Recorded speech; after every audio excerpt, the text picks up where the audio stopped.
আসসালামু আলাইকুম রহমতুল্লাহ। দেখেন, আমি আপনাদের সাথে আজকে কিছু উটের ভিডিও ধারণ করতেছি, এই জন্য আপনাদেরকে একটু দেখানোর জন্য। দেখেন কত সুন্দর উটগুলো, কিন্তু এইভাবেই পাহাড়ের ভিতরে পাহাড়ের উপরে এখানে অনেকগুলো। আমি আপনাদেরকে একটু দূরের থেকে যদি জুম করে দেখেন, এই যে একটা উট দেখা যাচ্ছে, আবার এই যে একটা উট দেখা যাচ্ছে, এই যে এই একটা উট দেখা যাচ্ছে, আবার এখানে আরও কতগুলো উট আছে। এই যে দেখেন কতগুলো উট আছে, কিংবা আরও কাছের থেকে যদি দেখাই অনেকগুলো উট, এই যে দেখেন এখানে উট আছে। তো এই উটের ভিডিওটা আমাদের ফ্যাক্টরির পিছনেই হচ্ছে। এই উটের মানে সব সময় আসে, অনেকগুলো উট নিয়ে একসাথে আসে। তবে এই পুরো জায়গাটা হলো পাহাড়।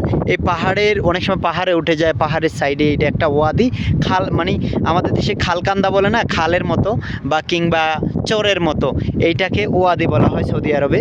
তো কেমন লাগলো ভিডিওটা অবশ্যই আপনারা কমেন্ট করে জানাবেন। এই যে দেখেন কত পাহাড়ের উপরে ঘরগুলো, অনেক অনেক দূরে। আমি একটু জুম দিয়ে যদি দেখে, অনেক দূরে পাহাড়ের উপরে ঘর।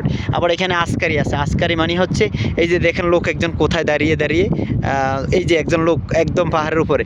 আমার মনে হচ্ছে যে সে ওটগুলো চড়াইতেছে এখানে, তারই ওট, সে ওইখানে গিয়া মজা নিতেছে, উপরে উঠে উঠে হাওয়া খাইতেছে আর হলেও ওটগুলো চড়াচ্ছে।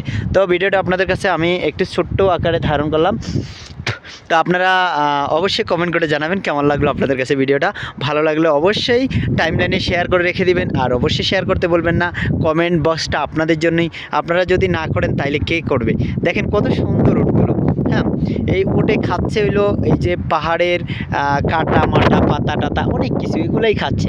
আসলে ওটের খাবারই হচ্ছে এগুলা। তো কেমন লাগলো ভিডিওটা অবশ্যই কমেন্ট করে জানাবে। সবাইকে ধন্যবাদ জানাচ্ছি। ভিডিওটা আজকের মতো শেষ করলাম। আসসালামু আলাইকুম।